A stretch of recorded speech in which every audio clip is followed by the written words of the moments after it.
Peut-on exercer librement la profession d'avocat en Europe en 2023? Tel est le thème de cette première table ronde. Et donc, je suis heureux d'accueillir nos quatre intervenants. Je commencerai par Marie Dugré, donc, qui est magistrate et qui est conseillère justice à la représentation permanente de la France à Bruxelles. Olivier Maurice, avocat au barreau de Paris. Emmanuel Pascart, qui est le bâtonnier de Bruxelles, et enfin Dean Spielmann, ancien avocat, ancien président de la Cour européenne des droits de l'homme et désormais juge au tribunal de l'Union européenne. Cher Dean, la jurisprudence des cours européennes concourt-elle au libre exercice de la profession en Europe? Selon vous, quelles seraient les limites à cette liberté? Oui, alors j'ai préparé quelques notes pour essayer de répondre à votre question. Nous savons que le terme avocat dérive du mot latin advocatus, qui désigne celui qui est sollicité pour aider, notamment pour défendre les droits des justiciables. Et le meilleur exemple, ou un des meilleurs exemples dans l'histoire, est saint Yves, le saint patron de toutes les professions de justice et particulièrement des avocats, prêtre et officiel du diocèse de Tréguier. Il a consacré sa vie à la justice et aux pauvres. Alors je crois que en jouant ce rôle d'avocatus, l'avocat constitue un pilier de la justice. Il est essentiel pour assurer le principe du contradictoire entre les parties. C'est ainsi que s'établit d'ailleurs le procès équitable, j'y reviendrai, où le juge ne peut statuer qu'après avoir entendu et considéré avec attention tous les arguments des deux côtés. Je vous remercie, cher Laurent, de m'avoir invité à cette prestigieuse manifestation. Est-il possible d'exercer librement la profession d'avocat en Europe en 2023 ? Dans ma bibliothèque, hier, j'ai trouvé le bulletin des lois de l'Empire français, édition 1811. Et dans ce recueil, qui est le journal officiel de l'époque, on trouve le décret impérial contenant règlement sur l'exercice de la profession d'avocat et la discipline du barreau de 1810. Et je lis que, je cite, « En retraçant aujourd'hui les règles de cette discipline salutaire dont les avocats se montrèrent si jaloux dans les beaux jours du barreau, il convient d'assurer en même temps à la magistrature la surveillance qui doit naturellement lui appartenir sur une profession qui a de si intimes rapports avec elle. Nous aurons ainsi garanti la liberté et la noblesse de la profession d'avocat en posant les bornes qui doivent la séparer de la licence et de l'insubordination. » C'était en 1810. Alors, un des grands arrêts de la Cour européenne des droits de l'homme, qui remonte à 1994, l'affaire Caso do Coca contre Espagne, a relevé, je cite, « La nature spécifique de la profession qu'exerce un avocat en sa qualité d'auxiliaire de la justice, il bénéficie du monopole et de l'immunité de plaidoirie, mais doit témoigner de discrétion, d'honnêteté et de dignité dans sa conduite. » Alors j'ajoute qu'aujourd'hui, on insisterait sur le rôle d'acteur de la justice, comme mon ami maître Pierre Lambert l'a d'ailleurs suffisamment répété dans ses nombreux écrits. D'ailleurs, vous, cher Laurent, vous venez de le dire ce matin, c'est un acteur de l'état de droit. Alors, quand on regarde la jurisprudence, et j'essaierai d'être bref, je voudrais insister sur deux aspects qui peut-être sont susceptibles de répondre à l'interrogation que vous venez de me poser. La première concerne la liberté d'expression de l'avocat et la deuxième question très actuelle concerne le secret professionnel de l'avocat. Alors, la liberté d'expression dans le prétoire, c'est l'expression directe, je dirais, des droits de la défense. C'est en tant quand l'avocat plaide, que les droits de la défense s'expriment. Donc, elle doit être particulièrement protégée.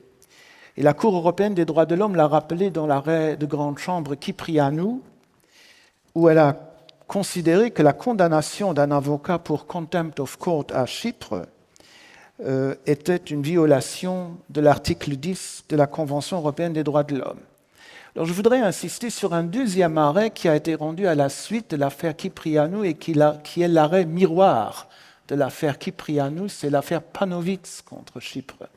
Parce que c'est précisément parce que l'avocat avait été discipliné à l'occasion d'une plaidoirie que dans cette affaire qui concerne cette fois-ci les clients de l'avocat, la Cour, quelques années après, a trouvé une violation de l'article 6 de la Convention des droits de l'homme. Vous venez de le dire, donc la liberté d'expression de l'avocat est intimement liée à l'article 6 qui garantit le droit à un procès équitable. Alors la liberté d'expression hors du prétoire, il y a évidemment les grands arrêts, il y a l'arrêt Moore contre France, il y a l'affaire Schöpfer contre Suisse, il y a l'affaire Coutan contre France relative à la condamnation d'une avocate à une amende pour avoir réalisé un communiqué de presse dénonçant l'infamie des procédés employés par les sections spéciales de la justice sous prétexte de lutte antiterroriste.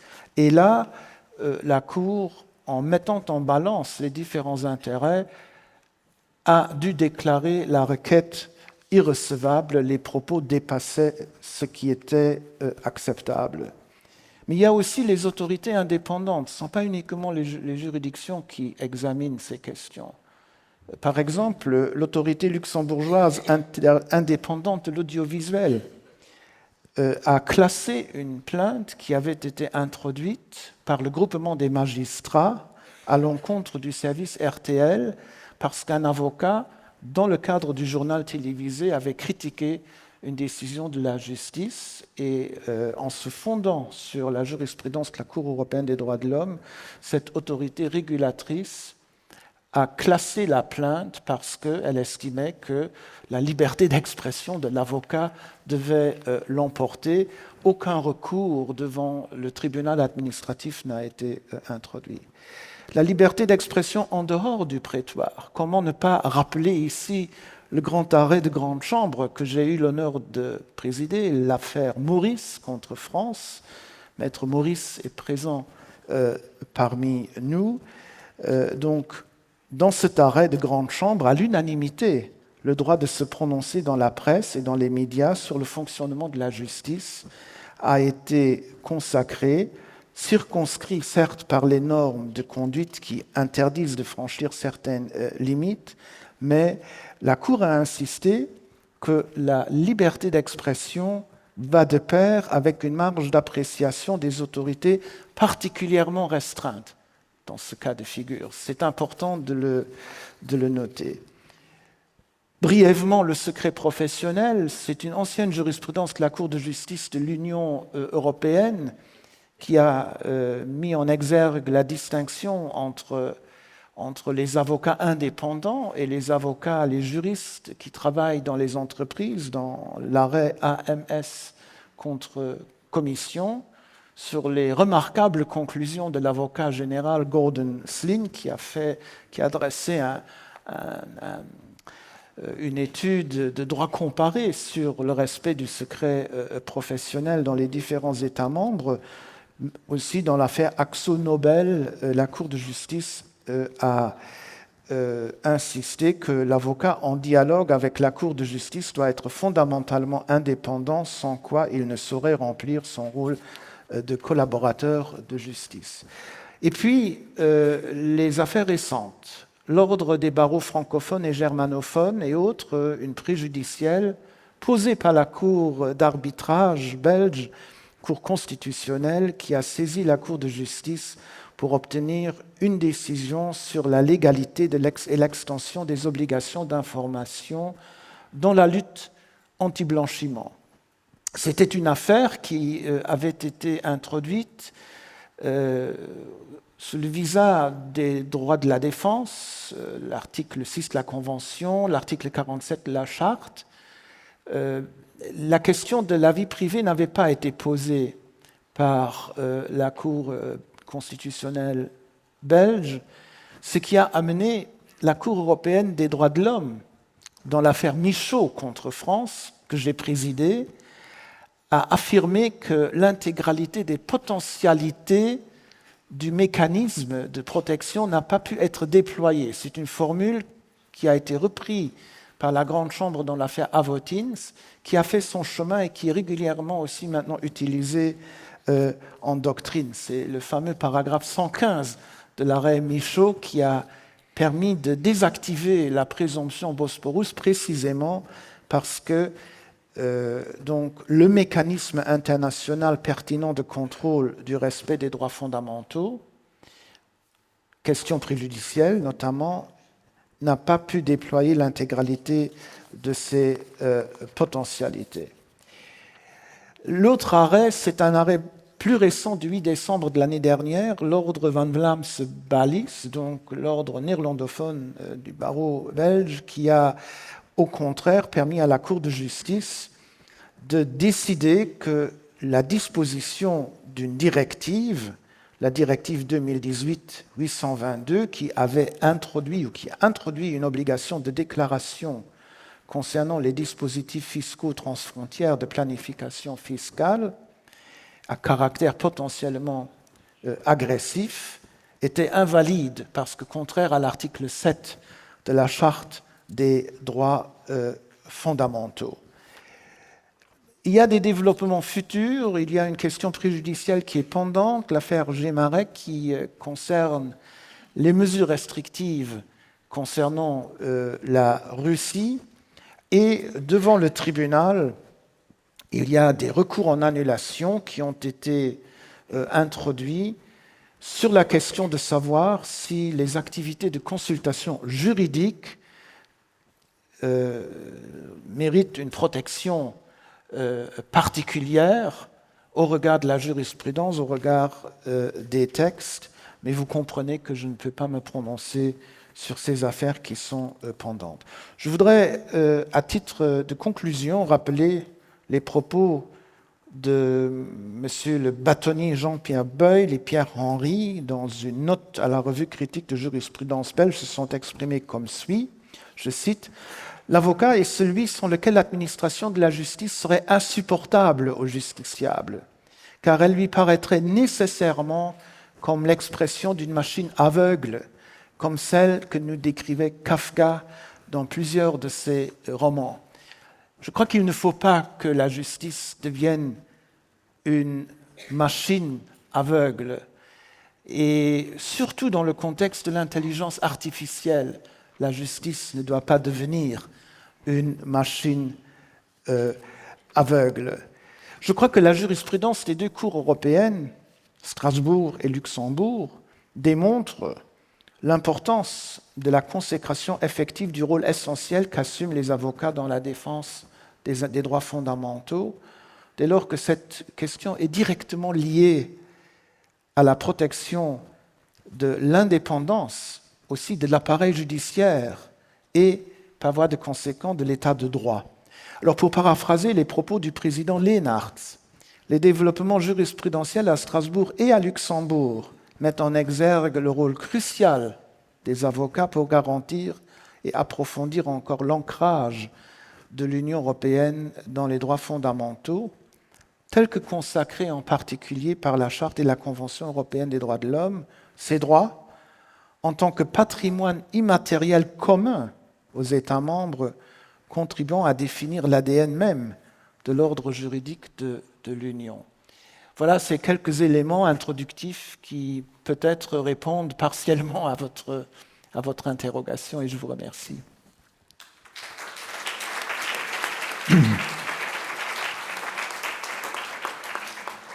Merci, Monsieur le Président. Alors, je vais donner la parole au bâtonnier de Bruxelles, cher Emmanuel.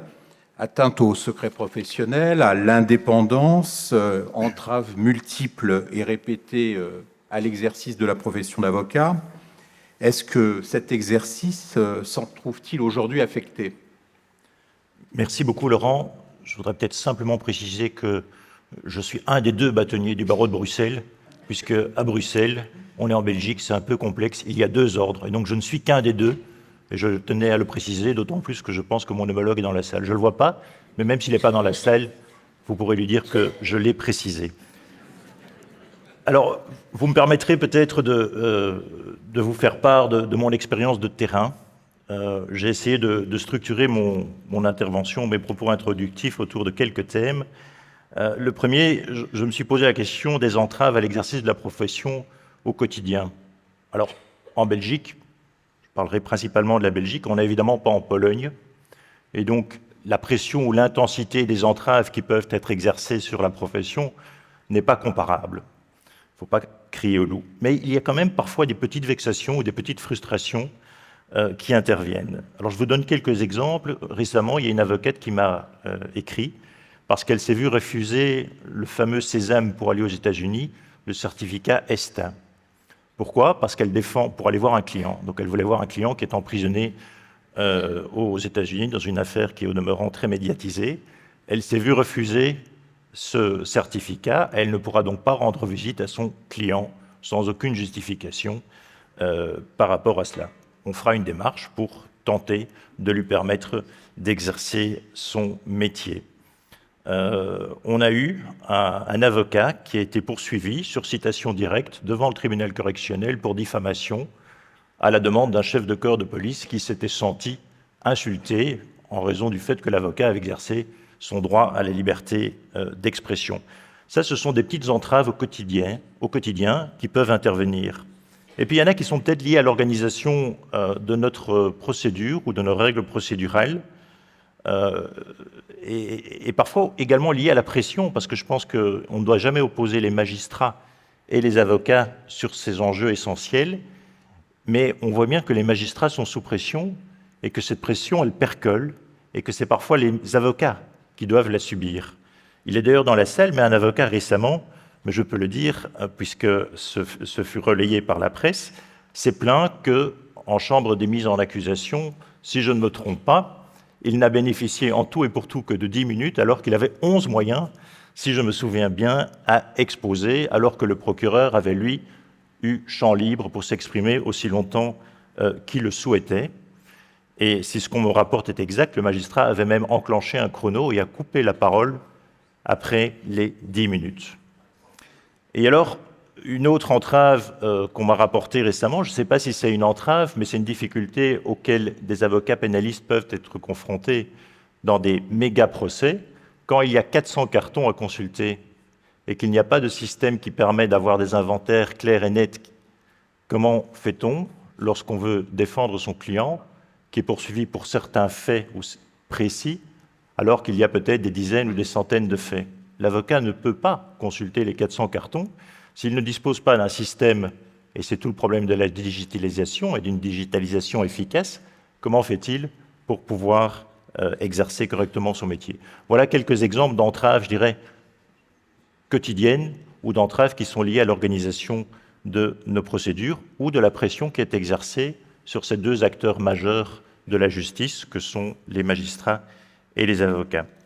Alors parmi les autres atteintes, vous aviez évoqué le secret professionnel, vous l'avez déjà évoqué, on se rend compte au quotidien dans la vie d'un bâtonnier qu'il y a des atteintes qui sont commises en réalité par le pouvoir exécutif, par le pouvoir, mais également par le pouvoir judiciaire, c'est déjà plus surprenant, et par le pouvoir législatif.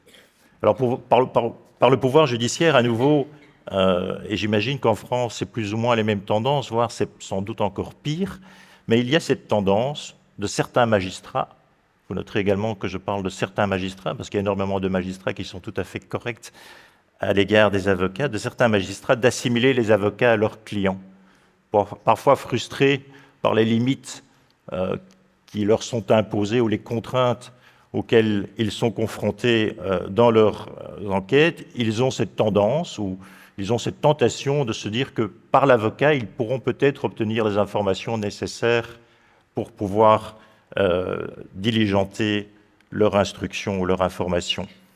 Et ça, je trouve que c'est extrêmement dangereux parce que ça fragilise l'avocat, évidemment, à titre individuel. Même des avocats d'expérience, des ténors, des anciens bâtonnets, quand ils sont confrontés quand ils sont entendus comme suspects ou a fortiori quand ils sont inculpés, eh bien ça les fragilise et ça fragilise surtout la profession en tant que collectivité dans son rôle essentiel, garant de l'état de droit, etc. À nouveau, pour vous donner quelques exemples très concrets, un avocat qui communique des pièces, un procès-verbal d'audition de son client à un tiers à l'insistance de celui-ci, va se voir poursuivre au pénal pour violation du secret professionnel, violation d'une série de dispositions spécifiques au Code d'instruction criminelle qui obligent l'avocat à tenir secret ces informations. Et les avocats qu'on reçoit, qui non seulement sont confrontés à des poursuites pénales, mais parfois aussi disciplinaires, parce que le bâtonnier n'a pas toujours le choix, certainement si une condamnation intervient, vont expliquer qu'en réalité, ils ont aussi subi des pressions de leurs clients, parfois de la famille qui s'inquiétait, et que donc ils ont communiqué certaines informations, certains documents, et ils se voient confrontés à des poursuites pénales, et parfois avec des condamnations importantes à la clé. Et les préventions qui sont retenues à l'égard de ces avocats, c'est des violations du secret professionnel, certaines violations spécifiques de l'instruction, mais parfois aussi l'association de malfaiteurs. Donc là, on est vraiment dans l'assimilation de l'avocat à son client. On a eu des cas où les honoraires d'un avocat étaient pris en charge par la société alors qu'il intervenait par exemple pour le CEO. Ils ont été entendus puisqu'il y avait des soupçons d'abus de biens sociaux. Un autre exemple, ce sont des avocats qui interviennent, qui sont dans une situation de conflit d'intérêts. Donc là, il y a un reproche à faire aux avocats, mais qui interviennent pour les deux parties dans le cadre d'une opération qui s'avère par la suite être potentiellement frauduleuse. Et ils se retrouvent également impliqués dans cette enquête pénale. Et donc, on a, je pense, c'est mon sentiment, je peux me tromper, mais on a de la part de certains magistrats une tolérance qui n'est plus celle qu'il y avait il y a 10, 20 ou 30 ans, et une véritable compréhension pour la position parfois difficile de l'avocat, particulièrement dans les affaires pénales. Et on ne touchait pas à l'avocat, et on permettait à l'avocat, on n'entrait pas dans cette zone grise qui est indispensable si on veut exercer le métier et conserver cette relation de confiance avec le client. Et donc on voit que les avocats, certains magistrats ont de plus en plus cette tentation de se dire « mais non, on va vraiment entrer dans cette sphère-là » et voir si on n'a pas un reproche à formuler à l'égard de l'avocat sur le plan pénal. Je ne dis pas que c'est bien, je ne dis pas que c'est mal, je dis qu'en tout cas ça fragilise la profession et que ça pose un certain nombre de questions. Et donc je pense qu'on doit vraiment avoir un dialogue avec les juges d'instruction, avec les magistrats du parquet pour leur expliquer ces enjeux, d'une part, et que d'autre part, on doit, c'est ce qu'on va faire au barreau de Bruxelles, où on est en train de travailler sur un guide pratique pour l'avocat pénaliste, mais ce sera plus large que ça, se dire attention, parce que certaines pratiques du passé qui vous paraissent extrêmement naturelles comme avocat pénaliste sont dangereuses compte tenu des tendances actuelles.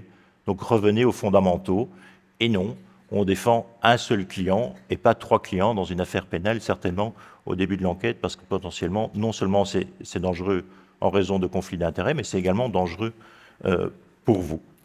Et donc je pense qu'il y a un travail à faire de sensibilisation, de pédagogie à l'égard des avocats, mais également à l'égard des magistrats. Alors, quelques mots encore, si j'ai encore 2 minutes, sur les atteintes par le pouvoir législatif. Ça m'inquiète davantage, parce que le pouvoir législatif devrait être le garant de cette valeur fondamentale qu'est le secret professionnel, qui, en substance, c'est cette valeur fondamentale qui permet, dans une société démocratique et dans un état de droit, à quiconque de se confier avec toutes les assurances à un professionnel qu'est l'avocat, avec cette garantie que les confidences ne seront pas trahies, même si l'avocat est mis sous pression. Et c'est ça, cette valeur fondamentale. Alors on la comprend évidemment dans cette salle, c'est toujours un peu le problème de ce genre de colloque, c'est qu'on prêche des convaincus, donc il faudrait en fait aller devant des assemblées, aller demander à être reçu par le Premier ministre, etc. Ce qu'on fait d'ailleurs, mais il ne nous répond pas, mais ça c'est un autre problème. Mais même si on prêche des convaincus, c'est quand même intéressant de le dire. Vous avez fait allusion à la problématique de cette directive, dont j'oublie toujours le nom complet, mais enfin qu'on appelle DACSIS, c'est plus facile.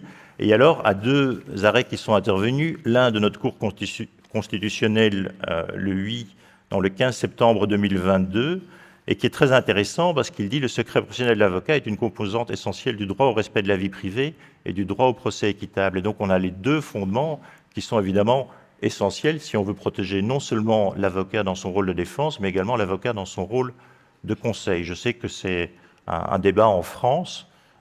Nous avons la chance en Belgique d'avoir des cours suprêmes, des cours supérieurs qui protègent le secret professionnel dans ces deux composantes, le conseil et la défense, et on ne fait pas de distinction. Je sais qu'en France, il y a une brèche et qui me semble extrêmement dangereuse parce qu'on doit se dire que les deux sont liés et on ne peut pas les séparer et on doit vraiment se battre pour se dire le secret professionnel, il porte sur le contentieux, le pré-contentieux, mais également le conseil, même quand il n'est pas lié au pré-contentieux. Et donc cela fait du bien de voir que la Cour constitutionnelle belge rappelle ces deux fondements. Et ça fait du bien aussi de voir que votre Cour, la Cour de justice de l'Union européenne, rappelle que le secret professionnel porte également sur les missions de conseil de l'avocat, même quand elles ne sont pas liées à un contentieux.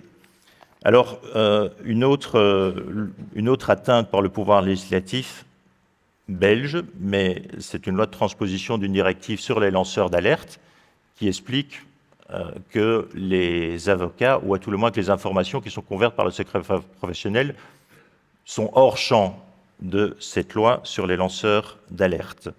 Elle a été transposée en Belgique par la loi et le législateur a trouvé très malin à cette occasion de définir ce qu'est le secret professionnel de l'avocat, alors que la directive parlait simplement du secret professionnel des avocats et des médecins. Et dans sa loi de transposition, le législateur belge a voulu définir le secret professionnel. Définition qui est bancale, qui est incomplète au regard de la jurisprudence de votre Cour et de notre Cour constitutionnelle.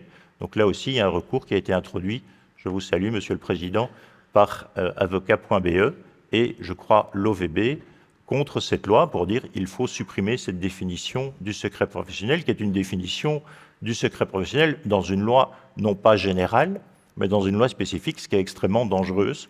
Et au demeurant, la définition qui est donnée est déjà rattrapée, si je puis m'exprimer ainsi, par la jurisprudence de la Cour de justice de l'Union européenne dans son arrêt du 8 décembre 2022.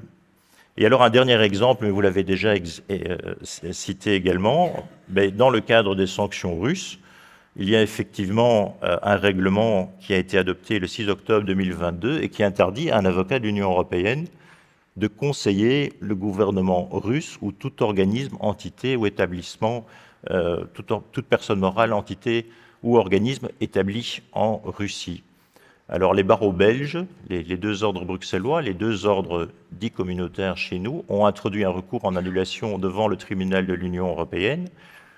De son côté, le barreau de Paris a fait de même. L'affaire est en cours. On a demandé, en tout cas les barreaux belges, on a demandé à être entendus pour plaider lors des plaidoiries de cette affaire. Et l'enjeu qui évidemment, là je parle devant un public averti, mais si c'était des responsables politiques, je devrais faire un effort de pédagogie complémentaire. L'idée n'est pas de dire que nous sommes les défenseurs de la Russie ou que les sanctions sont déplacées. Elles sont évidemment totalement justifiées, mais le Conseil a été un peu trop loin, en ce sens qu'il a fait quelque chose qu'il n'avait jamais fait auparavant et qu'aucun législateur n'avait fait, c'est-à-dire qu'il a décidé en réalité que certaines personnes n'avaient pas droit à un avocat.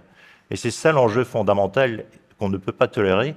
On ne peut pas tolérer que le législateur dise, eh bien, certaines personnes, parce qu'elles sont si méchantes, n'ont pas droit à un avocat. Et c'est ça l'enjeu, en réalité, très simple.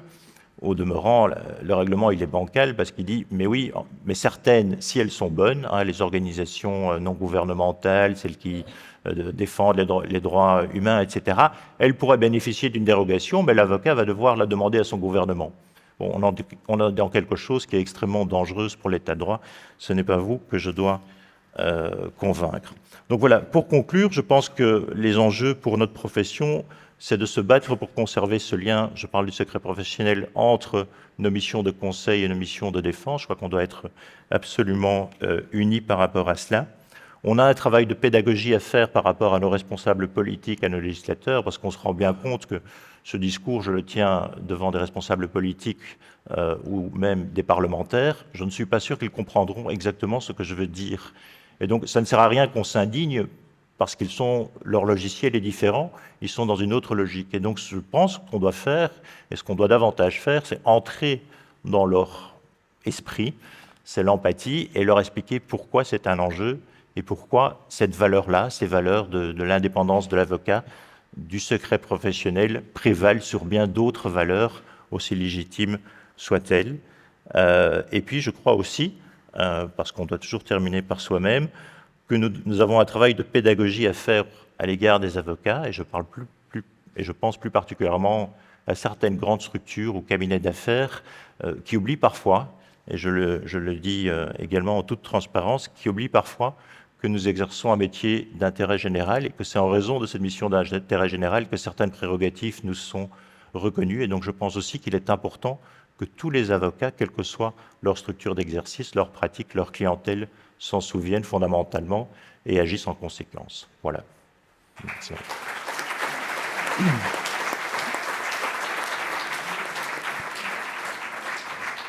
Merci, cher Emmanuel. Et je vais donc tout de suite donner la parole à Olivier Maurice, qui est avocat au barreau de Paris, pénaliste, et je vais lui poser cette question. Quel regard portez-vous aujourd'hui sur l'exercice de notre profession et quels risques et dangers l'avocat est-il aujourd'hui confronté? Merci beaucoup, Laurent. Mesdames et messieurs, tout d'abord, ça n'est pas sans une certaine émotion que je m'adresse à vous à côté de M. Dean Spielmann, ancien président de la Cour européenne, puisque après un combat de pratiquement 16 ans, je me souviens de cette audience devant la Grande Chambre, devant 17 juges, où il m'a fallu défendre l'honneur de la profession d'avocat et sa liberté d'expression au mois de mai 2014 pour des propos que j'avais tenus en septembre 2000 et attendre encore pratiquement un an, le 23 avril 2015, pour entendre la décision rendue, qui était une décision qui allait bien au-delà de ma simple personne, mais qui accordait une liberté d'expression aux avocats en dehors du prétoire. J'ai aussi, et très simplement, le besoin de vous dire que je vais m'exprimer auprès de vous avec beaucoup d'humilité, parce que je ne suis pas un ancien membre de Conseil de l'Ordre, je n'ai jamais été bâtonnier, je ne suis qu'un simple avocat portant la robe noire, et c'est à ce titre que je suis fier de m'exprimer devant vous.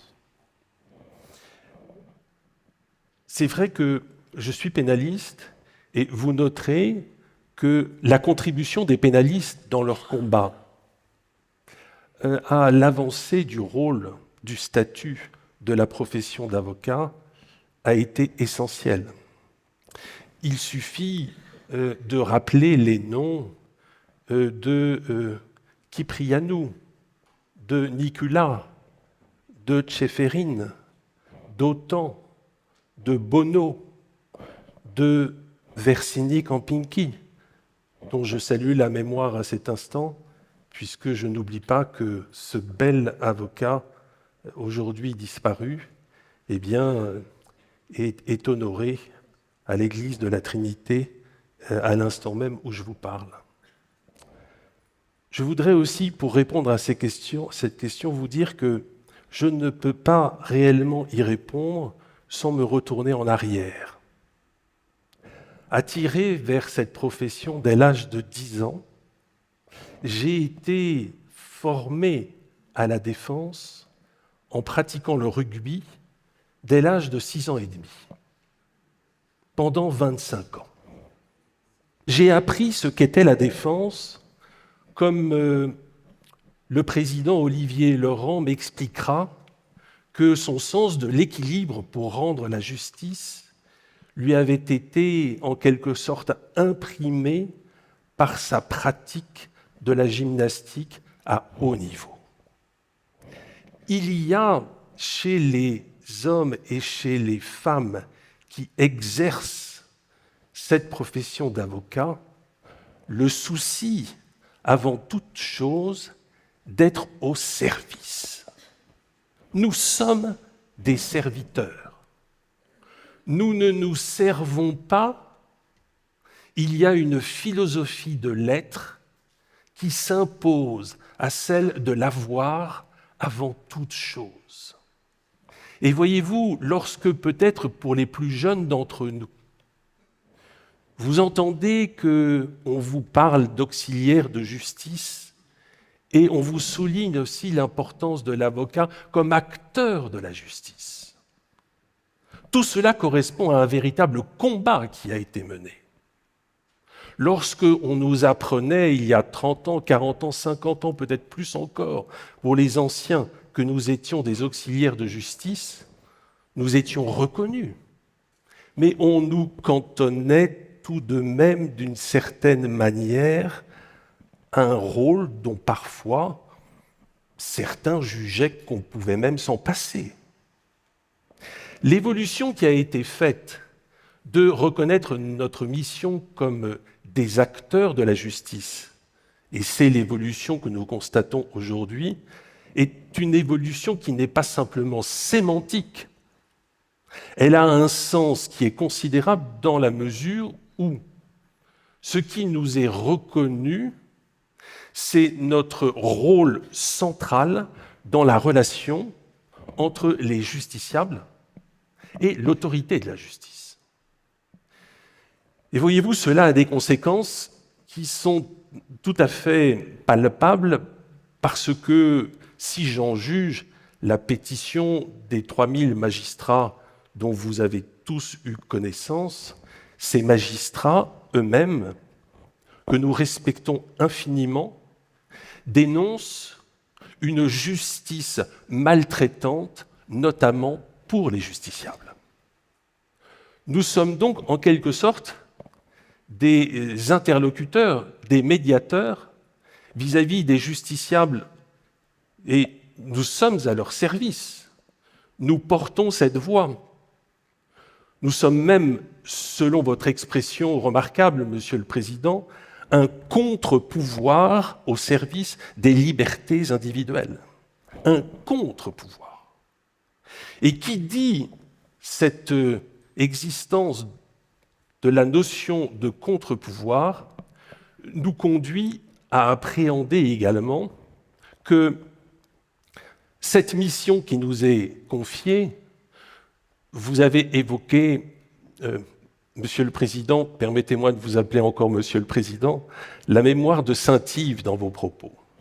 Je me souviens d'ailleurs, dans le temps qui m'était accordé devant la Grande Chambre de 2 minutes 30, comme très attaché à ma région de la Bretagne, avoir parlé de Tréguier et d'Yves Ellery de Kermartin, dont beaucoup d'ailleurs de jeunes avocats ne connaissent même pas l'existence aujourd'hui. Eh bien, il y a quelque chose qui est déterminant dans le fait que ma constatation du fonctionnement de la justice aujourd'hui est de remarquer qu'elle est souvent beaucoup plus violente qu'auparavant. Les relations sont tendues. Évidemment, je vous parle de mon expérience d'avocat pénaliste. Je n'ai pas une expérience transversale de civiliste, mais ce que je constate, c'est que non seulement les relations sont parfois plus tendues, mais il y a aussi une notion qui s'impose aujourd'hui, qui s'impose à nous et qui en même temps est tout à fait difficile à vivre, c'est la notion d'immédiateté. Nous sommes contraints à l'immédiateté. Un professeur de sociologie qui s'appelle André Le Breton explique que le temps libre est aujourd'hui devenu une subversion du quotidien.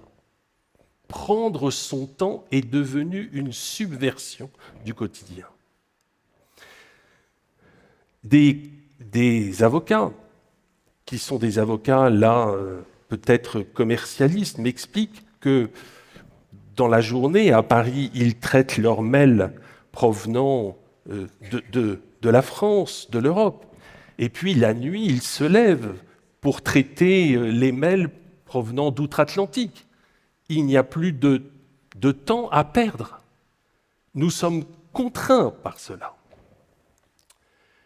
Et si je vous dis cela, c'est parce que cela nécessairement a des conséquences aussi sur notre manière d'exercer cette violence et sur le fait qu'il y a, et il faut le reconnaître, des conséquences même psychologiques et physiques sur la façon dont nous exerçons. Il y a des burn-out. Il y a des études qui sont faites sur les conséquences que peuvent avoir cette manière, je dirais, de vivre notre métier. Être un contre-pouvoir au service des libertés individuelles nous engage et nous conduit aussi à être le dernier rempart pour les justiciables que nous défendons.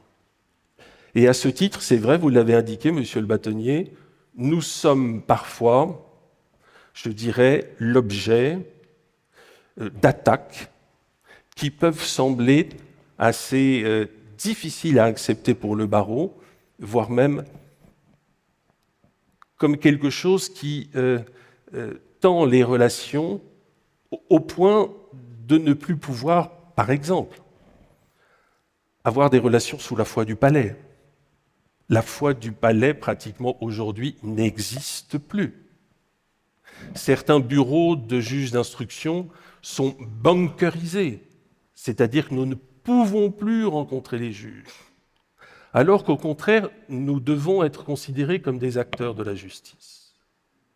Il y a même, au-delà de l'atteinte à l'intimité de la vie privée que vous avez évoquée, monsieur le bâtonnier, quelque chose qui nous inquiète aujourd'hui, c'est de considérer que l'avocat, dans son exercice même de sa mission, peut être remis en question au niveau des éléments de preuve qu'il produit, à travers des mises en cause, par exemple pour tentative d'escroquerie.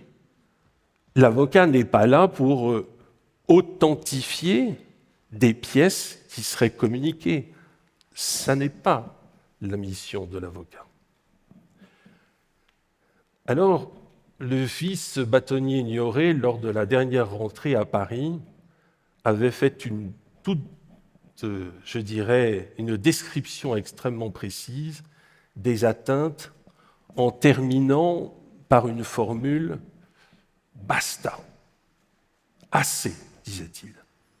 Assez de ces atteintes par rapport aux risques que nous prenons. Et moi, j'adopterais une autre formule. Je dirais que je tire la sonnette d'alarme. Je la tire franchement. Et je la tire en faisant une comparaison, qui est le propre d'ailleurs de mon histoire et de ma formation. Vous savez que nous sommes des acteurs de la justice, et la réglementation des règles du jeu pour les rugbyman a changé au fur et à mesure, tout simplement pour quelle raison ? Parce qu'on a considéré qu'il fallait qu'ils soient davantage protégés. À cause de la violence des coups, à cause de la haute technicité qui se manifestait, et nous sommes à un carrefour où je crois que ce qui existe et qui est tout à fait remarquable à travers la construction de la jurisprudence, à travers un certain nombre de textes qui existent, n'est plus suffisant. Il nous faut une protection qui tienne compte davantage de ce rôle essentiel qui est le nôtre que d'être un acteur. Si je vous explique cela, c'est parce que ce rôle d'acteur de la justice a parfois été remis en cause par des magistrats, y compris parfois avec des opinions séparées devant certaines décisions de chambre de la Cour européenne, où ils souhaitaient que seuls soient reconnus comme acteurs les magistrats. Voilà ce que je souhaitais vous dire, et je ne voudrais pas terminer en oubliant que quel métier extraordinaire, quel métier d'exaltation, de passion. Lorsque je regardais un certain nombre de mes collaborateurs avant de venir, je leur ai dit « Mais comment répondriez-vous à cette question aujourd'hui ?» Et ils m'ont tous dit « Tout d'abord, c'est l'intérêt intellectuel extraordinaire et la diversité de notre exercice professionnel. C'est le fait que nous soyons vraiment au service des autres. C'est aussi la complexité des situations, la remise en cause perpétuelle, et aussi, peut-être, effectivement, la prise de conscience que nous sommes souvent les seuls contre-pouvoirs.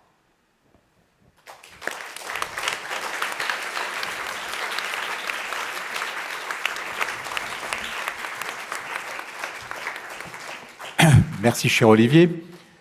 Tu l'as dit, l'avocat est un acteur de l'état de droit et qui est confronté par de multiples exemples à des obstacles. Aujourd'hui, Marie Dugré, quelles solutions européennes et internationales pourraient, selon vous, renforcer la protection de la profession d'avocat ? Merci Laurent de me permettre d'intervenir sur ce sujet sur lequel nous avons travaillé ensemble depuis quelques années. Et je voudrais rebondir sur ce que vous venez de dire sur l'évolution de l'avocat qui, d'auxiliaire, passe vraiment à acteur et reconnu en tant que tel. Et je pense que la première réponse de l'Union européenne, des institutions internationales, c'est de consacrer ce rôle d'acteur.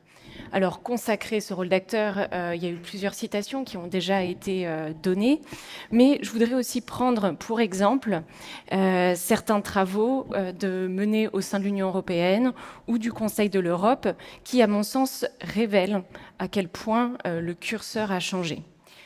Le premier exemple que je vais prendre, c'est celui du tableau de bord de la justice. Alors, c'est un exercice un peu statistique, mais là où il est, à mon sens, important de s'arrêter, c'est que la place qui est faite aux avocats au sein de cet exercice est de plus en plus grande. On a quelques statistiques qui s'intéressent au nombre d'avocats au sein de l'Union européenne, et ce qu'il faut voir, c'est que ces statistiques, elles sont dans la partie consacrée à la qualité de la justice. On a aussi d'autres graphiques qui s'intéressent à l'indépendance des barreaux et qui fixent un certain nombre de critères en permettant de comparer les États membres de l'Union européenne dans le respect de ces différents critères. Donc on a vraiment là, pour moi, une évolution finalement de la place qui est reconnue aux avocats au sein de l'Union européenne. La CEPEJ aussi a été citée tout à l'heure et on sait à quel point ce rapport biennal consacre une place importante aux avocats dans son étude. Alors ça, c'est un premier exemple. Je parlais de l'avocat un petit peu, et vous me pardonnerez l'expression, comme objet d'étude dans ces exercices d'évaluation consacrés à l'évolution de l'état de droit au sein de l'Union européenne ou du Conseil de l'Europe. Mais on a aussi, et c'est pour moi une deuxième évolution extrêmement importante à noter, l'avocat comme contributeur majeur à ces exercices. Je prendrai là pour exemple le rapport de la Commission européenne sur l'état de droit qui s'intéresse, qui fait plus que s'intéresser, qui va à la rencontre des avocats pour recueillir leur avis sur l'état de droit au sein des États membres. Et j'en veux pour preuve le dernier rapport de la Commission qui, concernant la France, je n'ai regardé que la France, je vous prie de m'en excuser, concernant la France, est allé à la rencontre de plusieurs organisations professionnels. J'ai noté, il y en a eu 4 qui ont été entendus donc, au printemps dernier. La conférence des bâtonniers, la délégation des barreaux de France, le Conseil national des barreaux et l'association du barreau de Paris. Et donc, l'avis des avocats sur la situation de l'état de droit dans leur pays a une place désormais extrêmement importante dans ces rapports. Et puis peut-être dernier élément qui achèvera, mais aviez-vous besoin d'être convaincu, qui achèvera de vous convaincre sur la place accordée à l'avocat et la consécration de son rôle en tant qu'acteur de l'état de droit, c'est les débats qui ont eu lieu en mars 2022 au sein du Conseil des ministres consacré à la justice sur justement cette question de l'avocat. Et la question qui était posée au ministre de la Justice et qui fait directement écho à celle qui se pose aujourd'hui, c'est de demander aux ministres quels étaient, selon eux, les défis auxquels les avocats devaient faire face et quelles solutions pouvaient être apportées par l'Union européenne. Je n'ai pas encore la réponse à cette vaste question, mais je vous la partage. Alors, évidemment, consacrer le rôle de l'avocat comme acteur de l'état de droit, c'est une partie de la réponse. Est-ce que ça suffit à assurer la protection de la profession ? Je pense que toutes les interventions précédentes viennent de démontrer que, bien évidemment, non. La solution, elle va être recherchée du côté des normes. Quels instruments juridiques pour assurer une meilleure protection de la profession d'avocat ? Ces instruments juridiques, ils existent. Il y en a plusieurs qui ont déjà été cités. On a parlé évidemment de la Convention européenne des droits de l'homme, à partir de laquelle une jurisprudence très fournie est venue consacrer un certain nombre de droits. On peut aussi évoquer la Charte des droits fondamentaux. Ce qu'il faut voir, c'est que ces instruments juridiques contraignants s'intéressent aux droits des avocats, non pas du point de vue de l'avocat en premier lieu, mais du point de vue du justiciable. On a d'autres instruments juridiques, cette fois-ci non contraignants, qui sont venus consacrer le rôle de l'avocat et appeler à la protection des avocats en termes de principes de normes juridiques non contraignantes. On a les principes de la Havane des Nations Unies qui ont plus de 30 ans et qui consacrent l'organisation et les rôles des associations professionnelles. On a également une résolution du Conseil de l'Europe sur la liberté d'exercice de la profession d'avocat et qui invite entre autres chaque État partie à garantir la liberté d'opinion, d'expression des avocats, le respect du secret professionnel, tous ces droits que vous avez déjà évoqués. On a aussi des textes de l'Union européenne contraignants qui ont été pour l'un évoqués, notamment la liberté d'exercice de la profession, mais sous l'angle prestation de service, permettre à un avocat qui a obtenu sa qualification dans un État membre d'exercer sa profession dans un autre État membre. On a d'autres directives qui s'intéressent à un point très précis. Et dans cette présentation, non pas exhaustive, mais assez longue que je viens de faire, ce que nous n'avons pas, c'est un instrument juridique contraignant qui s'intéresse à la profession d'avocat sous l'angle de l'avocat, afin d'en assurer la protection. Alors cet exercice, et déjà de nombreux intervenants, à commencer par Monsieur le Ministre, en ont fait état. C'est ce projet qui est aujourd'hui en discussion au sein du Conseil de l'Europe depuis désormais bientôt 2 ans, et qui ambitionne donc à terme de parvenir à l'adoption d'une convention qui aurait pour but le renforcement de la protection de la profession d'avocat. Donc un instrument juridique contraignant et qui s'intéresserait à la profession de manière horizontale. C'est certain, cet instrument aujourd'hui n'existe pas. Les travaux sont bien avancés. Je crois que le projet texte devrait pouvoir être présenté dans les prochaines semaines.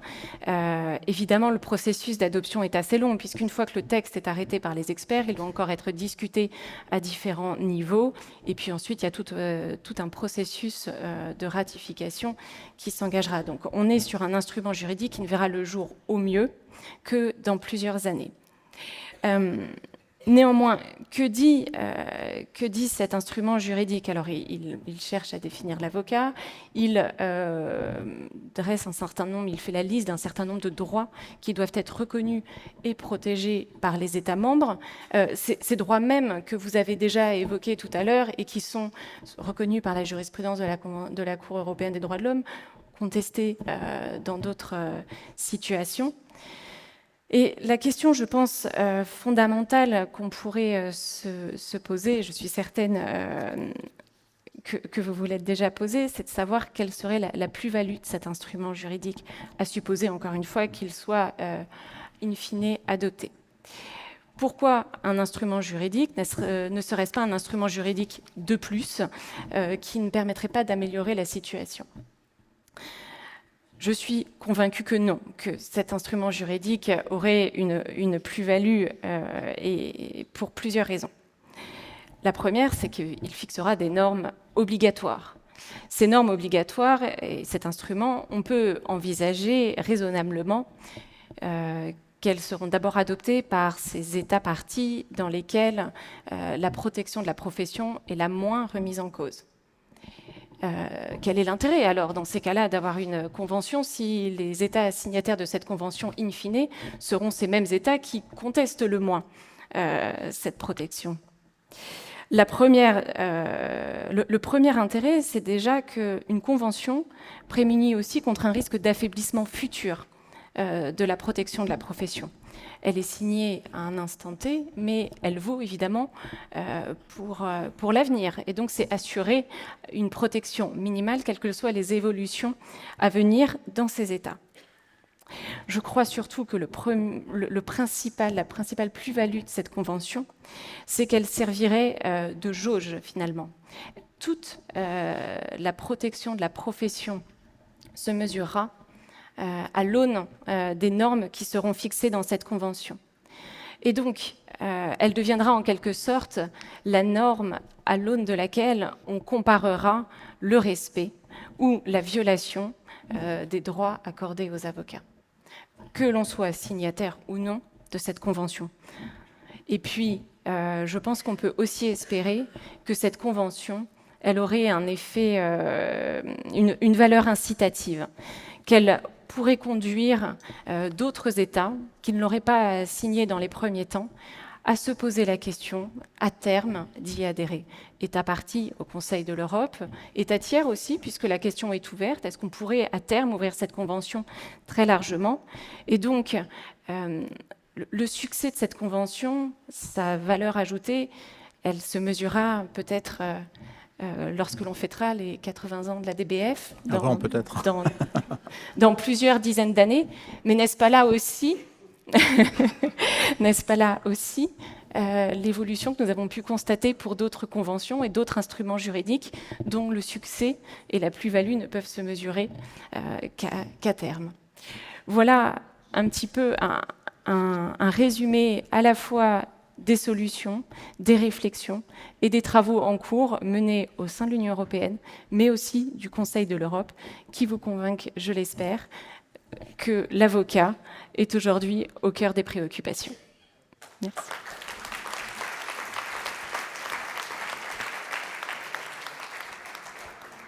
Merci, chère Marie, pour cet exposé. Et j'ajouterais un élément tout à fait important dans le cadre de ce futur instrument, c'est le mécanisme de surveillance. Parce que, bien évidemment, une convention doit être effectivement surveillée, ou tout au moins, quelle en sera l'application par les États. Et donc, dans ce projet de convention, il y a aussi ce mécanisme de surveillance qui permettra effectivement d'avoir, de la part des organisations professionnelles d'avocats, mais aussi des avocats individuels, par le filtre des organisations, de faire remonter effectivement les incidents qui se produiraient pour que cette convention puisse avoir un effet effectif sur les droits des avocats. Et c'est en faisant remonter les problèmes auxquels seront confrontés les avocats et les organisations professionnelles d'avocats que cette convention aura tout son sens dans le mécanisme de protection qu'elle instaurera. Donc je crois que ce mécanisme de protection, qui est d'ailleurs assez souvent le cas dans les conventions du Conseil de l'Europe, est tout à fait important pour voir effectivement cette convention et le respect des normes qui seront fixées par cet instrument garanti dans l'exercice effectivement de la profession de notre si belle profession d'avocat. Donc c'est un élément important auquel il faut consacrer du temps, parce que ce que nous souhaitons aussi, c'est que il y ait une clause de standstill, ce que l'on appelle dans les conventions internationales, à savoir qu'on ne peut pas, par un mécanisme qui serait exonératoire, déclaratoire, on ne peut pas aller au-dessous, effectivement, des normes qui seront fixées dans cette convention, car le succès de cette convention, ce sera évidemment le nombre de ratifications par les États membres du Conseil de l'Europe, mais également les États tiers. Mais il ne faudrait pas, effectivement, que dans cette convention, il puisse y avoir la possibilité pour des États que de déroger au noyau dur de cette convention, à savoir les droits imprescriptibles qui seront fixés effectivement dans cette convention. Et je pense notamment à l'indépendance des barreaux, le secret professionnel. Donc ça, c'est véritablement le cœur de cette convention et ce mécanisme de protection qui assurera effectivement un contrôle effectif par les États membres et par des experts indépendants du respect par les États de cette convention internationale. Et le deuxième aspect assez important, c'est effectivement l'invocation devant les juridictions nationales, mais on pourrait tout à fait imaginer que la Cour européenne s'empare de cet instrument, et comme elle le fait habituellement en se référant à des normes internationales dans les décisions que rend la Cour, de se référer à cette future convention internationale pour encore mieux protéger la profession d'avocat, même si, comme vous l'avez rappelé, monsieur le juge, la jurisprudence de la Cour européenne sur la profession d'avocat est tout à fait importante et doit être considérée. Donc il ne faut pas aller au-delà des droits qui ont été reconnus par la Cour européenne dans l'interprétation de la Convention européenne des droits de l'homme, et c'est le véritable défi, effectivement, auquel seront confrontés les États lorsqu'ils auront à signer et à ratifier cette Convention internationale. Alors, je ne sais pas s'il y a des questions dans la salle pour nos intervenants, mais je l'espère bien. Ah, je vois.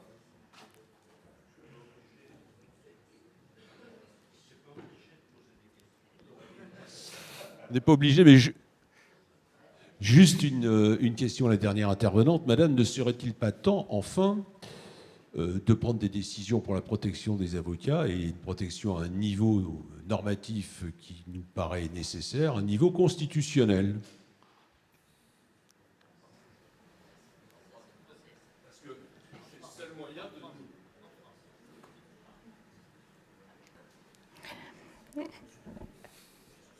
La parole est pour moi et je me permettrai d'esquiver tout en le disant le débat politique sur lequel vous voulez m'entraîner. Mon intervention portait sur les réflexions au sein des organisations internationales et de l'Union européenne. On est donc au-delà des protections que peuvent assurer la Constitution, que peut proposer la Constitution.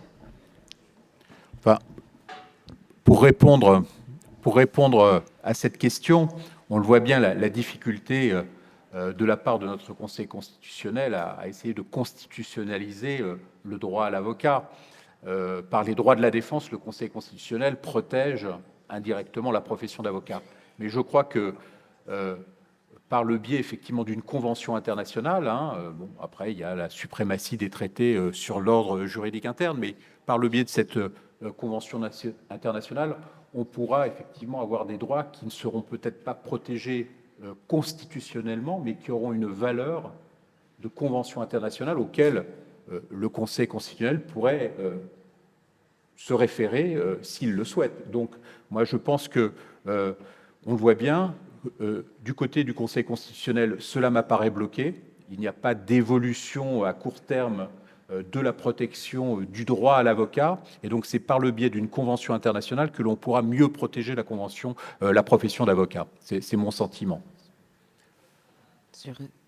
Excusez-moi, mais sur ce point, est-ce qu'il ne serait pas plus facile, au lieu d'appeler le Conseil constitutionnel, de considérer que la violation d'un droit fondamental, prévu par la Charte des droits fondamentaux, entraîne un préjudice inhérent pour les personnes? Parce que vous savez très bien, souvent on nous dit, mais écoutez, le préjudice, il faut le prouver, vous êtes arrivé quelque chose, madame, monsieur, mais vous n'avez pas la démonstration de votre préjudice.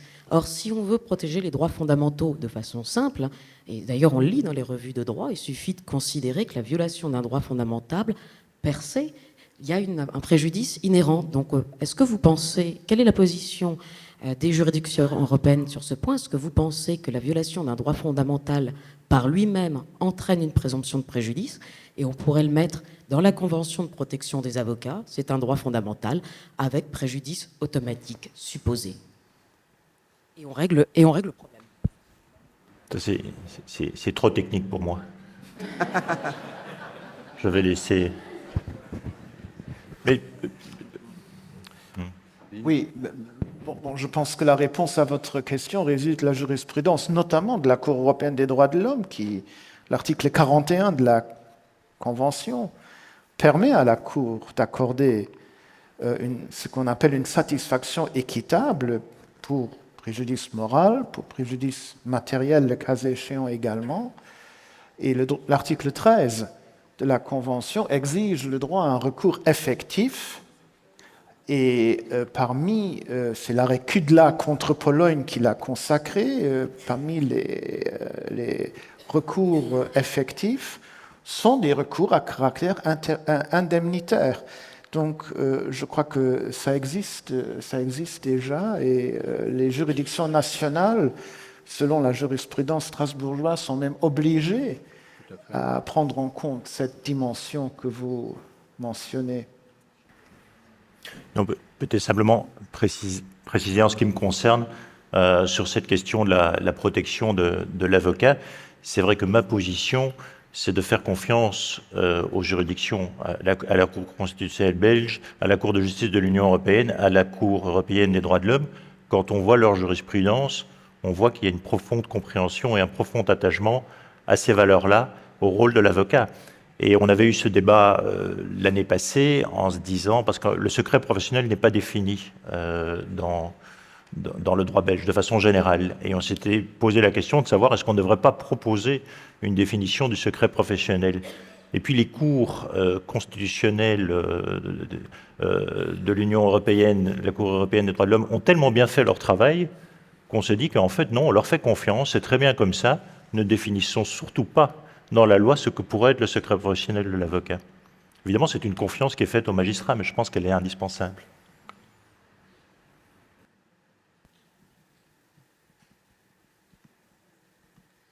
Merci. Une question qui ne porte peut-être pas directement sur la liberté d'exercice des avocats, mais plus en fait sur le périmètre et aussi sur le périmètre du secret professionnel. J'invoque ici un sujet d'actualité qui est l'extension de la protection du secret des affaires et la possibilité de protéger la confidentialité des avis de juristes d'entreprise. Est-ce qu'il n'est pas temps pour les barreaux d'Europe, on voit qu'il y a eu des avancées récentes en France avec la consécration de cette confidentialité, est-ce qu'il n'est pas temps de prendre une position au niveau européen qui étend la protection des avis des juristes d'entreprise qui participent finalement à notre mission commune à tous qui est la protection du droit et la conformité au droit au sein des entreprises, ou est-ce qu'on considère que l'avocat, que l'interdiction de cette confidentialité protège quelque part, même si c'est une vision un peu corporatiste, de la profession d'avocat? Merci. Je répondrai prudence. Prudence parce que ce qui caractérise l'avocat, c'est précisément l'indépendance. J'ai cité tout à l'heure l'arrêt AMS de la Cour de justice qui remonte à plusieurs décennies, où précisément l'avocat général Slin a fait la différence entre les juristes d'entreprise qui travaillent dans des entreprises qui sont des salariés d'entreprises et les avocats qui sont indépendants. Je crois que ce serait très dangereux de s'engager dans cette voie. Vous savez, la première chose que mon patron de stage, quand j'étais jeune avocat, m'a dit, c'est une très belle profession, c'est une profession très dure, mais ne t'identifie jamais avec le dossier. Garde ton indépendance. Je pense que ça, c'est une amorce de réponse à votre question. Je serais curieux d'entendre les avocats, les bâtonniers, les avocats, pour avoir leur point de vue là-dessus. L'expérience belge, peut-être. Oui, alors, je sais que le terrain est un peu miné. Prudence. Heureusement, le bâtonnier de Lille m'avait fait l'honneur et le plaisir de m'inviter pour discuter ce sujet. Et donc, je suis plus ou moins préparé.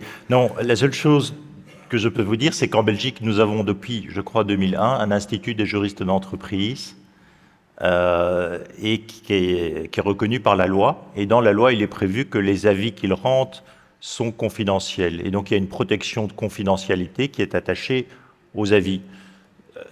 Ce qui différencie le juriste d'entreprise de l'avocat, parce que lui, c'est attaché à sa personne. Le secret professionnel est attaché à sa personne. Je pense aussi que les deux rôles sont en pratique parfois comparables, mais fondamentalement, ils sont très, très différents.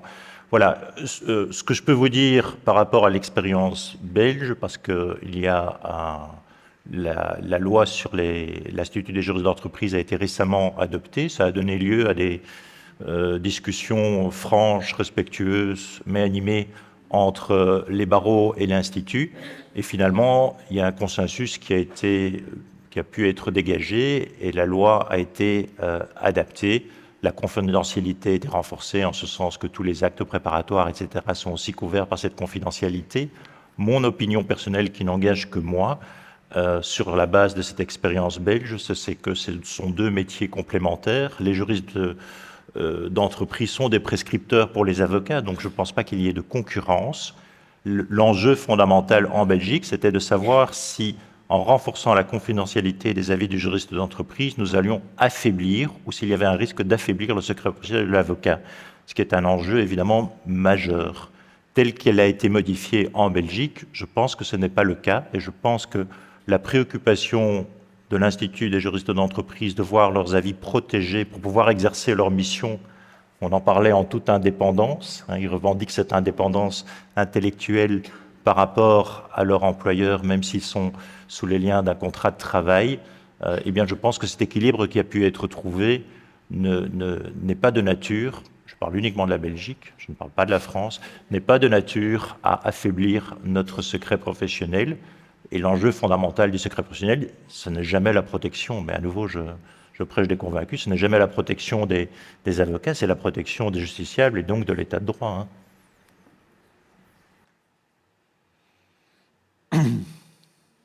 Olivier, non, tu veux pas? Ma question est très française. Je suis un avocat français et je déplore que beaucoup d'avocats acceptent qu'on les désigne sans utiliser le mot avocat. Et notamment, il suffit de lire la jurisprudence, même de la Cour de cassation, où l'on dit telle partie représentée par son conseil. Alors des conseils, il y en a toutes sortes, tandis que des avocats, il n'y en a que d'une sorte. Et je pose la question suivante, ne pensez-vous pas que pour la mise en pratique effective de la protection des avocats, il faut d'abord que les avocats se désignent entre eux par ce nom avocat, qui a effectivement des traductions dans beaucoup de langues. Cela est plus ou moins proche du mot avocat français. Ne pensez-vous pas que c'est nécessaire pour la mise en pratique effective de la protection? Olivier? Je m'excuse, je n'ai pas de réponse directe à votre question, mais je ne voudrais pas néanmoins en profiter pour dire quelque chose qui me tient à cœur sur la transmission de l'image que nous voulons donner aux jeunes de ce qu'est un avocat. Est-ce qu'un avocat, c'est celui qui gagne tous ses dossiers, qui en fait le calcul, qui communique sur cette image? Je crois que nous avons un problème sur lequel nous devrions énormément nous questionner. C'est est-ce que l'image qui est celle de l'avocat aujourd'hui, est-ce qu'elle est vraiment celle de quelqu'un qui est au service? Est-ce que c'est quelqu'un qui ne cherche pas, par certains moyens, à valoriser et à favoriser sa propre image? Je le dis personnellement parce qu'il y a des attitudes qui encore aujourd'hui et on va dans ce sens-là, me choque. L'avocat, aujourd'hui, c'est quelqu'un, je pense que la majorité d'entre vous seraient d'accord avec cela, qui perd plus de dossiers qu'il n'en gagne. Faire croire que l'exercice de la profession d'avocat, c'est de gagner ses affaires, c'est un leurre. On m'a dit quelqu'un hier soir, que j'ai trouvé très sympathique, du barreau de Luxembourg, me dit, mais dans certains cabinets, notamment anglo-saxons, on choisit ces dossiers pour les gagner. Pour les gagner. Moi, je pense que l'avocat, c'est quelqu'un qui tombe et qui se relève. C'est quelqu'un qui obtient des victoires et qui a de cruelles désillusions. C'est ça la mission de l'avocat. Et je ne suis pas certain, je le dis peut-être, c'est un peu provocateur, mais je ne suis pas certain que l'on ait véritablement conscience de cela, de l'image qui est véhiculée de l'avocat. Vous voyez, aujourd'hui, on parle de moins en moins de l'avocat, de la veuve et de l'orphelin. C'est vous, monsieur le juge, qui en avez parlé. On en parle de moins en moins. Alors que tout de même, l'avocat de la veuve et de l'orphelin, c'est quelque chose qui est consubstantiel de l'exercice de la profession d'avocat. Quand on dit les défendre tous, bien évidemment, les plus démunis, les plus, je dirais, déshérités, les terroristes, ceux qui sont les criminels peut-être les plus critiquables. Mais c'est aussi défendre la veuve et l'orphelin. Voilà, cette image que nous voulons répercuter de l'avocat, elle me préoccupe parce qu'il ne faudrait pas qu'on donne de cette image quelque chose qui ne correspond pas à la réalité. Et cette inadéquation entre la réalité du métier d'avocat et ce que parfois on veut transmettre en termes d'image, le fake, l'image qui aujourd'hui pratiquement, je dirais, est dévastatrice parfois. Je suis conscient d'être assez rétrograde sur ce point, voire même sorte de dinosaure. Vous voyez, moi je n'ai pas de site internet de mon cabinet. Je n'en ai pas. Et je n'ai pas voulu de site internet. Je me le suis fait reprocher par mes collaborateurs qui me disent « mais on ne nous connaît pas ». Je dis « mais avez-vous véritablement besoin de vous faire connaître ?» C'est une question fondamentale qui aujourd'hui est totalement dépassée. Vous avez tous, je suppose, un site internet. Eh bien, je dis quand même que cette question de l'image que nous voulons véhiculer de l'avocat, en tout cas personnellement, elle me préoccupe. Oui, simplement pour ajouter, je ne pense pas que vous soyez rétrograde. Je pense que vous mettez le doigt sur les fondamentaux. Et j'aimais bien votre expression quand vous expliquiez que l'avocat était un serviteur d'une espèce spéciale, puisque c'est un serviteur totalement indépendant. Mais c'est vrai, je pense que c'est ça les fondamentaux de notre métier. On est au service. Et au demeurant, quand on parle de la protection des avocats, en réalité, on parle d'autre chose. Le sous-jacent, c'est la protection de l'état de droit, c'est la protection de nos principes, c'est la protection du justiciable. Et je trouve qu'on le fait dans l'exercice de notre métier à titre individuel. Mais quand on est, peut-être qu'un jour vous vous présenterez au Conseil, mais quand on est responsable des barreaux, des ordres, je trouve qu'on poursuit cette mission. Je suis convaincu que la plupart d'entre nous ne le font ni pour les honneurs et certainement pas pour la rémunération qui est associée au mandat, mais le font vraiment par conviction, et c'est une façon de poursuivre le métier qu'on exerçait à titre individuel, mais de le faire de façon collective. Mais on est encore toujours, certes, dans la défense de la profession, mais en réalité dans la défense des principes auxquels on adhère profondément. Monsieur le juge. Je voudrais juste donner une image qui me vient à l'esprit sur ce que vous venez de dire. Les barristers anglais et leurs robes. J'attache beaucoup d'importance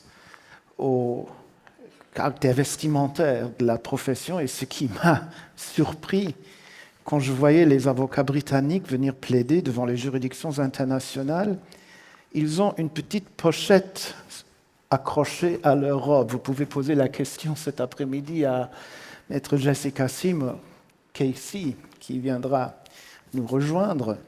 Et cette petite pochette est destinée pour permettre aux clients, aux solliciteurs, de mettre des pièces de monnaie dans la pochette, parce qu'autrefois, les barristers ne pouvaient pas directement faire des notes d'honoraires et demander d'être rémunérés. C'est de nouveau l'image du serviteur qu'on voit de façon très discrète sur le costume de l'avocat britannique qui a cette petite pochette pour permettre précisément de mettre quelques pièces.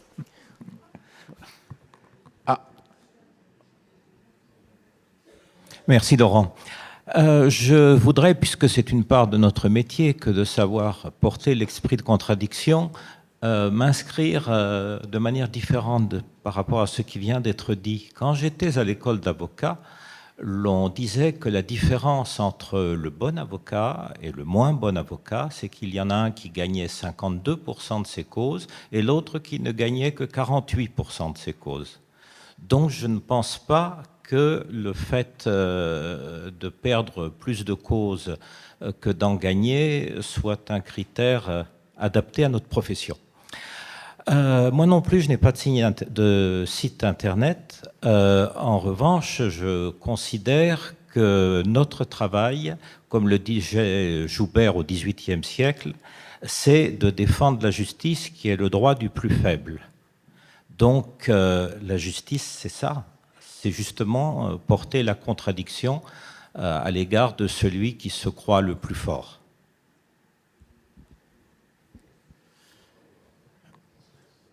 Je ne vois plus de questions. Si ? Ah. J'aurais simplement aimé avoir votre sentiment quant au...